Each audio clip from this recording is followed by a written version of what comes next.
तुम्हाला इडली आवडते पण तांदूळ मात्र खायचे नाही आहेत का? अशा वेळी healthy alternative gluten free fibre rich ज्वारीची इडली. 3 वाट्या म्हणजे 300 ग्रॅम ज्वारी, 1 वाटी उडदाची डाळ म्हणजे साधारण 125 ते 130 ग्रॅम, त्याच्यात अर्धा चमचा मेथी, सगळं धुवून 8 तास भिजत घालायचं.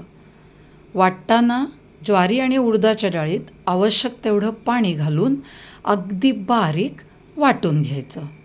ज्वारी वाटताना त्याच्यामध्ये 1 वाटी पोहे घालायचे, त्याच्यामुळे इडली हलकी आणि मऊसर होते.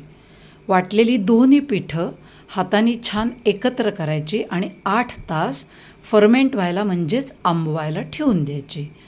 किती मस्त आंबलं आहे बघा, अगदी हलकं झालं आहे. त्याच्यात मीठ घालून हलक्या हाताने एकत्र करायचं. इडली पात्राला तेलाचा हात लावायचा, हे मिश्रण त्याच्यात घालायचं आणि कुकरमध्ये पाणी उकळलं की मगच इडली पात्र आतमध्ये, म्हणजे इडल्या छान फुलून येतात.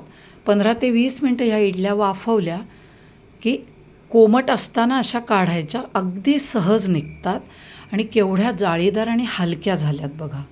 बरोबर भरपूर भाज्या घातलेलं गरमागरम सांबार नक्की करून बघा.